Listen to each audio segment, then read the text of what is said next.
Standing outside of the old city of Jerusalem, you can see the old city wall in the background there. And just to the right behind those buildings is the Damascus Gate. And in Hebrews 13 verse 12 it says that Jesus suffered outside of the city gate. And then in John 19 verse 20 it says that Jesus was crucified near to the city. So this site is both outside of the city gate and yet near to the city.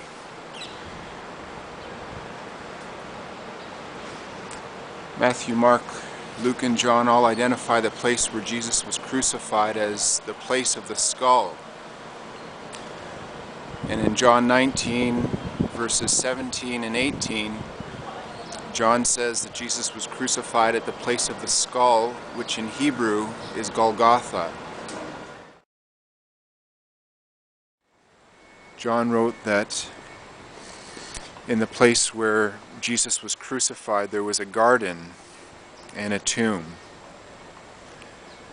And very close by here, an ancient water cistern has been found. So here's the opening to that cistern. You can see water running down there.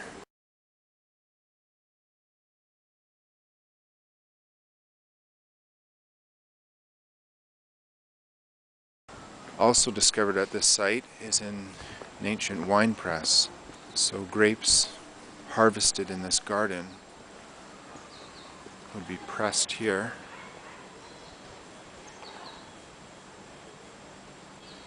And archaeologists date this as being approximately 2,000 years old. In John chapter 20 verse 15 we read of how Mary, when she first saw Jesus, she didn't recognize him and supposed that he was the gardener.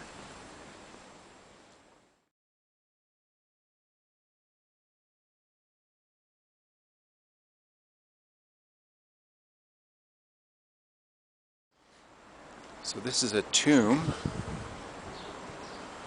which has been found here, hewn out of the rock, and it's in Matthew chapter 27 verse 60 where it specifies that the tomb in which Jesus was buried was hewn out of the rock.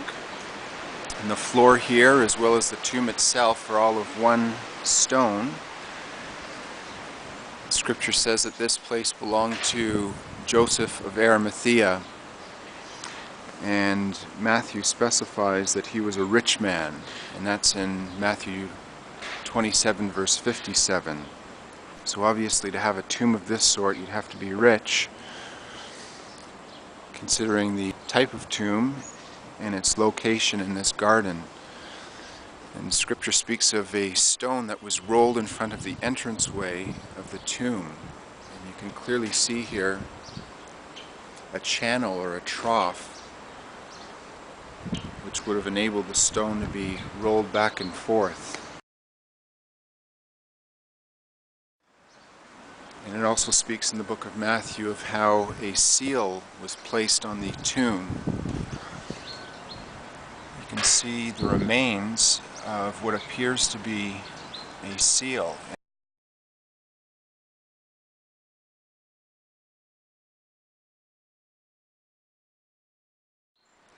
So entering the tomb itself, it's necessary to stoop down to enter because it's only about 4.5 feet, or even less than that.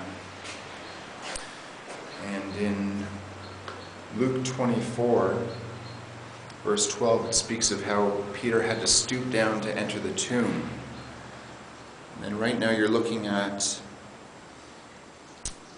almost like a bed that has been hewn out of the rock, the likely spot where Jesus' body was laid. The woman who came to the tomb found angels here, one sitting at the place where Jesus' feet had been, and another where his head had been.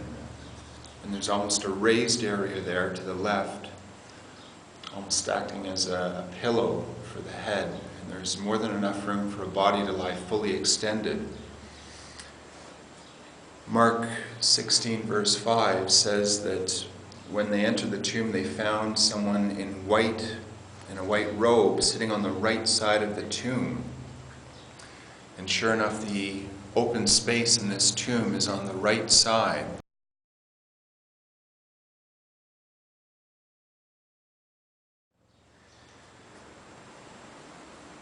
You can also see here a place for another body to be laid, but it was never completed. At the foot there, it hasn't been fully carved out as it has been on this side. And John 19, verse 41, specifies that the tomb in which Jesus was buried was a new tomb in which no one had yet been laid. The fact that this one had been completed and this other bed was never fully completed suggests that Joseph intended for this tomb to hold at least 2 people, but after Jesus was buried here, it was considered too sacred to bury anyone else. So the construction of the tomb and the second bed specifically was not followed through with. So for numerous reasons, with the different lines of converging evidence, this seems to be the place where Jesus was crucified, buried, and where he rose again.